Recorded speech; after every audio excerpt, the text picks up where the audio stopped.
Kita bakal mulai podcast kali ini. Kalau kalian suka, jangan lupa like, share, komen, dan aktifin lonceng di bawah ini. Yuk kita mulai.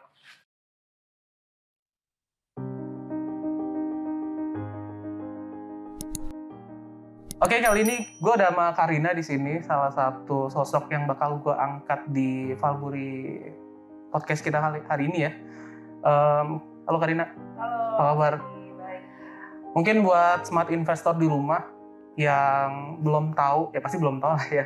Boleh kenalin dong diri lo? Halo, perkenalkan saya Karina Detia dari Divisi Manager Valburi Asian Leaders. Itu aja. Jadi dari salah satu tim kita juga yang masih lu DM ya berarti ya? Iya. DM kan. Jadi Karina ini di atasnya ada manajernya. Kalau mungkin smart investor tahu episode sebelumnya kita datengin sosok yang namanya Ricky Catway. Nah ini salah satu timnya di bawahnya.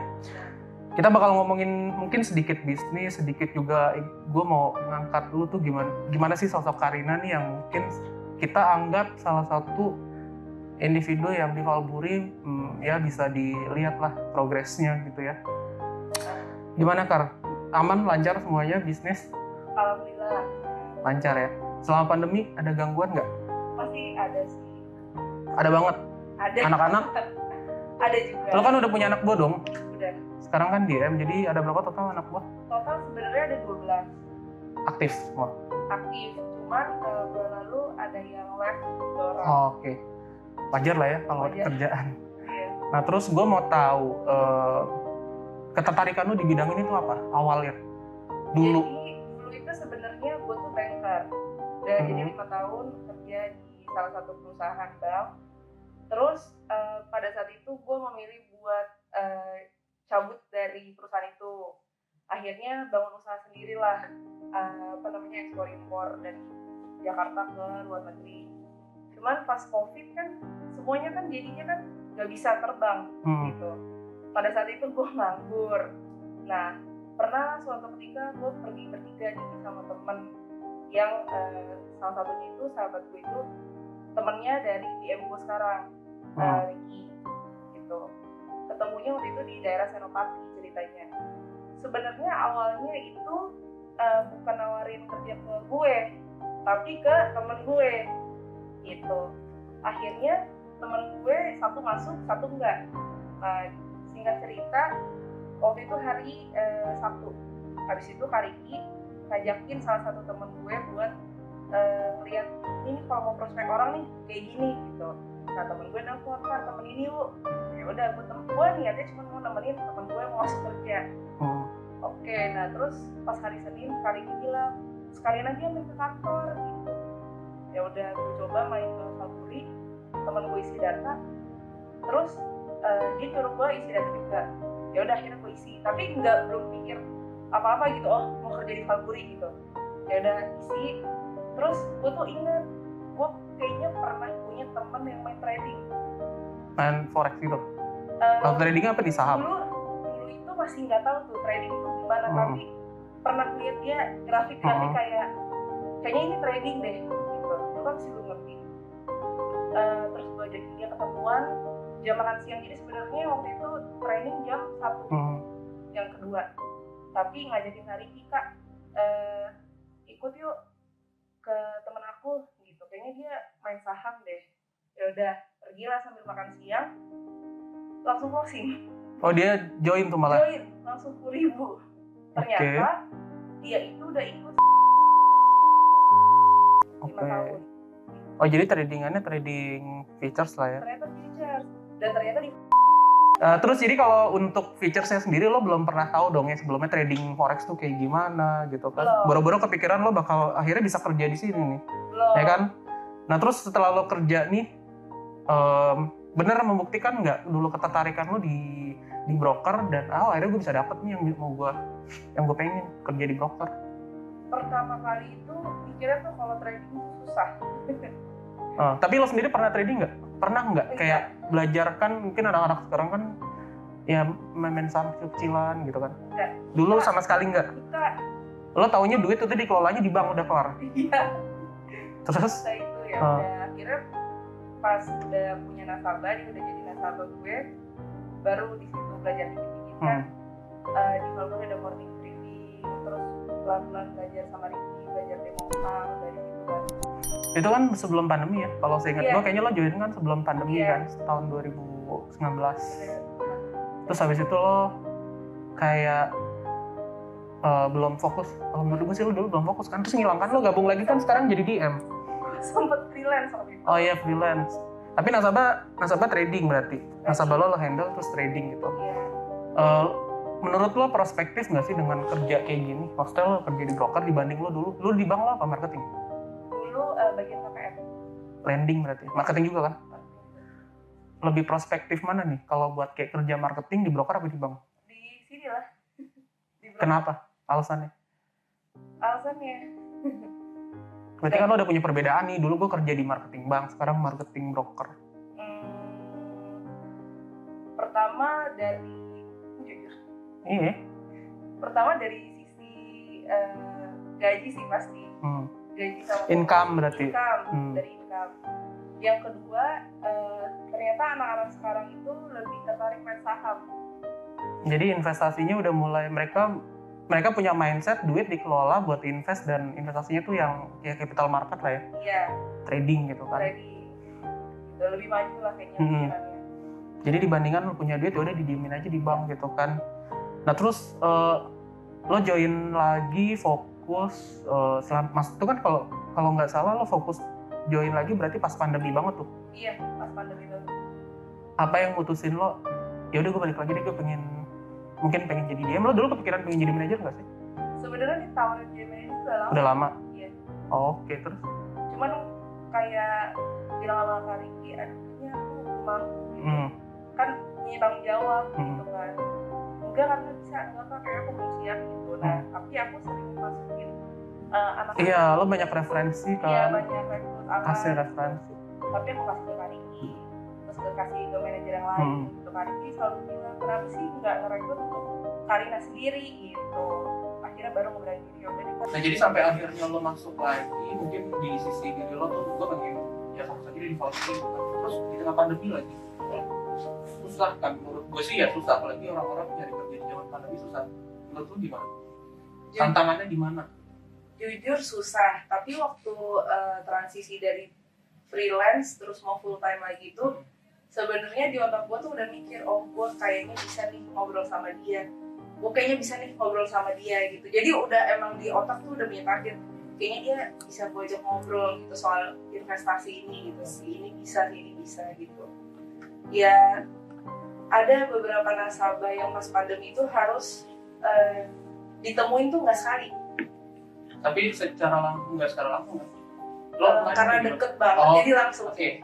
Berarti kondisinya ya tergantung gimana lo approach ke nasabah itu ya seerat apa hubungannya. Jadi kita bisa tahu kondisi dia kan terkait apa ya, coronanya, dia nih orang yang bersih atau enggak, atau misalnya dia orang yang sehat atau enggak kan gitu ya.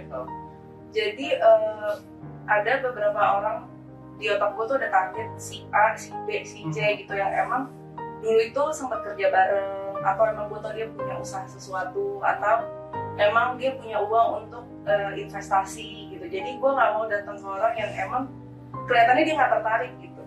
Nah akhirnya usaha dulu tuh ke orang-orang terdekat waktu pandemi itu. Jadi bukan orang yang nggak dikenal, orang terdekat kan, karena kan suka update status tuh di Instagram, kadang juga ada yang nanya juga. Oh iya, tuh ngomong Instagram, gue sih banyak dengar juga dari manajemen kan nasabah yang udah juga rata-rata dari online kan, dari sosmed. Zaman sekarang kerjaan ngandelin ya sosmed. Iya benar. Jadi kalau lo punya ini nggak sih apa namanya kayak tipsnya mungkin gimana sosmed tuh biar bisa atraktif untuk bidang yang lo lagi kerjain sekarang, buat jualan? Kalau gue pribadi sih emang selalu bukan profit yang emang itu real, bukan profit yang bohongan. Emang itu beberapa account nasabah gitu. Kadang-kadang nasabah itu dari teman-teman dekat bisa dari mulut ke mulut gitu. Gue udah profit nih gitu. Ini gue profit nih, jadi dari mulut ke mulut. Di situ gue suka naruh nih profit nih hari ini. Terus kadang-kadang gue suka naruh sinyal-sinyal Valpuri lah, yang emang kita pagi-pagi selalu sharing. Nah ternyata dari situ banyak dari perusahaan lain, trading lain yang suka nanya sama gue gitu. Mungkin itu karena temen, jadi gue suka bantuin gitu. Misalnya dia kena floating di perusahaan lain, tapi gue selalu arahin nih, bagusnya gini. Padahal gak ada maksud apa-apa ya, tiba-tiba dia suka ngedain uang sendiri ke gue gitu. Akhirnya ke Fakuri. Jadi secara nggak langsung. Secara nggak langsung, bagusnya gini nih, mendingan lo jangan gini gitu. Ngarahin lah gitu. Ternyata dia, yaudah deh daripada yang di sana gini ya udah kalau pindah gitu. Jadi kasih solusi. Mungkin ada beberapa orang-orang yang memang di dalam lingkungan sosmed kita ya ada di bidang yang sama. Benar. Gitu kan. Kalau misalnya lo ngelihat atau konteksnya lo nih sosmed lo tuh baru, itu jadi tantangan nggak sih buat mungkin orang di luar sana atau mungkin lo pribadi? Kayak misalnya followers baru sedikit, kan ada dong orang zaman sekarang yang nggak fully medsos kan. Benar ada. Nggak ada yang masih kayak ya udah gue bisa hidup offline, gue offline aja kan. Iya. Misalnya sih ini nggak pandangan lo atau gimana? Awal-awal tuh kan gue suka iklannya tuh bukan di Instagram doang, di TikTok. Awalnya TikTok gue juga nol. Oke. Oh justru lo bergerak malah TikTok juga kadang-kadang TikTok terus yang gue sambungin ke Instagram. Oh jadi dia apa yang mau posting di situ masuk posting ke jadi dia bisa ngeklik Instagram gue juga. Gitu. Nah di Instagram gue linkin juga di bio-nya itu ada ke LinkedIn. Gitu. Jadi di situ bisa tanya-tanya, bisa kirim email, gitu, tanya jawab dari TikTok ke Instagram. Jadi ya nyambung aja ke semua sosmed gitu. Awalnya dari TikTok tuh masih nol, terus mikir gimana ya caranya nih biar bisa jualan di TikTok. Ya udahlah, gue nggak buat video-video yang menurut gue nggak penting. Begitu followers gue banyak, baru gue delete, baru gue ganti jadi Fakuri gitu. Itu salah satu strategi juga nggak sih kalau menurut? Iya, mau nggak mau sih itu karena mungkin kita kan lagi pandemi ya, orang semuanya bukannya sosial media. Tadinya juga nggak punya TikTok jadi punya gitu. Akhirnya masuk ke Instagram juga ke LinkedIn kan banyak orang kantoran gitu. Jadi emang harus tahu sih sosial media apa yang dipakai anak-anak sekarang. Terus saran, kan banyak nih orang atau mungkin anak zaman sekarang yang kondisinya ya bingung, mau nyari kerja bingung, atau mungkin kan ada tawaran kerja jadi marketing takut, kasih apa kayak gitu, biar kayak bingung gitu kan. Kayak gue ngeliat ya memang kalau gue pribadi juga nggak segampang itu sih ya untuk orang punya pikiran bahwa dia tuh tekadnya bulat untuk mau kerja dan ya lo lakuin concern gitu udah juga, karena beberapa kadang kayak misalnya contoh lo punya referensial calon anak buah lo itu juga nggak 100% dia akan gabung ya kan. Ada beberapa yang juga pasti consideration-nya bakal tinggi ya, begini begitu. Nah untuk ngadepin hal kayak gitu gimana dari seorang Karina? Kalau gue sih selalu pertama kali kalau misalnya ada orang yang baru mau masuk jadi marketing gue selalu nanya, pertama lu bisa full time nggak gitu. Yang kedua emang bener-bener mau kerja atau enggak. Soal dia bisa atau nggak bisa sih menurut gue sih itu bisa dibangun gitu. Gue selalu ceritain cerita gue dulu tuh gue gini gitu, tapi sekarang bisa kayak gini. Si A dulunya gini, sekarang saya gini. Kalau lu bener-bener di sini itu sebenarnya lu bisa maju gitu. Karena contohnya emang udah ada. Ya contohnya lu sendiri aja ya kan. Gue atau orang-orang terdekat gitu kan, misalnya kayak atasan gue gitu, Kak Riki atau Kak Ika atau semuanya dari sini itu kan sebenarnya kan juga bukti. Itu kan yang awal-awal gue tuh ngeliat, oh mereka kok bisa gini, berarti gue juga bisa gitu. Nah itu gue tularin ke anak-anak gitu. Jadi emang pada dasarnya lo harus tahu potensi diri lo sendiri, mau atau enggak? Mau atau enggak, karena menurut gue semuanya pasti bisa. Kalau mau pasti bisa, asal dia benar-benar ya dia punya kemauan aja sih gitu. Kalau gue bisa, lo pasti bisa gitu. Gue selalu bilang. Jadi salah satu ya orang kan melihat atau biasanya anak-anak baru tuh pengen melihat atau kerja, gue pengen jadi manajer gitu kan. Ya jadi manajer juga gak gampang, bener gak sih? Bener. Jadi bukan kayak semata-mata kalian itu melihat satu orang lo kerja di perusahaan ini jadi manajer tuh enak ya? Enggak juga, nggak bisa juga banyak. Ya lukanya banyak ya, enaknya pada saat ada satu potensi atau mungkin hal yang bisa lo dapat dari posisi manajer. Untuk bisa dapat enaknya itu harus didapetin duka yang banyak. Dukanya itu banyak sekali. Jadi kayak tadi gue bilang, Karina tuh stepnya udah dari nol. Jadi bukan di bidang kayak gini, terus jalanin dari marketing full time, terus freelance kan, freelance juga dia kayak ya gue gimana nih ya melanjut atau enggak. Kalau gue sih ngelatih gitu loh dulu. Iya, emang benar. Nggak, sampai gue nanya ke Ricky juga kan, ini gimana nih anak masih aktif atau enggak, dibilang nggak aktif ya, tapi aktornya juga ada gitu kan. Tapi ternyata di dianya memang mutusin buat freelance. Terus masuk lagi sekarang jadi manajer. Iya. Di sini. Ini tim lo nggak udah dapat materi, kau udah dapat pengalaman ya, jelas ya. Oke. Atau mungkin lo ada satu objection yang memang di hidup lo gue harus dapat itu dan bisa dapat nggak sih? Atau mungkin sudah dapat?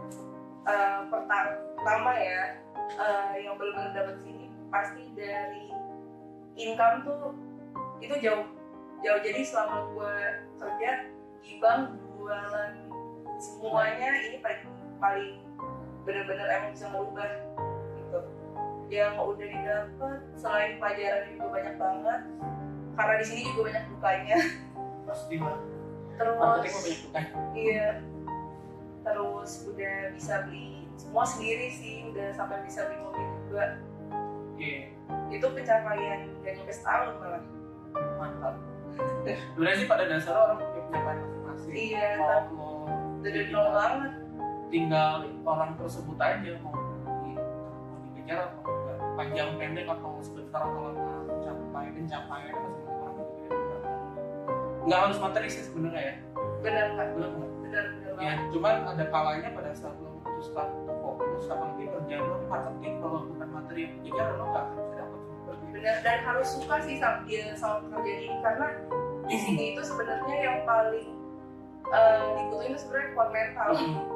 Jujur aja. Mental di apapun lah, bukan cuma Iya. di sini doang. Harus Cuman kuat itu memang modal utama. modal utama. Tadi dari sisi anak-anak atau kerja, kalau rasa tuh Kenapa? Di tengah pandemi kendalanya atau mungkin lo bisa kasih apa sih untuk mereka bisa tetap investasi ready? Sebenarnya ya nggak tahu kenapa kalau di masa pandemi kalau dibilang susah sebenarnya nggak juga. Ini gue pribadi ya gitu. Dibilang gampang nggak juga. Cuman mungkin dari nominalnya sih yang agak berkurang. Secara amountnya berarti? Iya, mungkin orang kan juga banyak yang terkena dampaknya. Jadi mungkin dari nominal itu sih gitu. Dan untungnya di perusahaan ini kan juga di upgrade juga lah, boleh nih sekian gitu. Ada penyesuaian terhadap sistem amount lah ya? Iya. Lo di sini pencapaian terakhir lo untuk bekerja atau mungkin lo masih mau cari yang lain? Enggak sih, jujur udah seneng sih kerja di sini, udah kayak keluarga sih sebenarnya. Maksudnya kalau bidang trainingnya sendiri brokerage sebenarnya pas kerja di sini juga banyak broker-broker lain yang kita tawarin kerja. Cuman nggak tahu ya di Falcon itu orang-orangnya udah gue kayak keluarga, jadi udah nyaman. Nah tadi kan udah semua tentang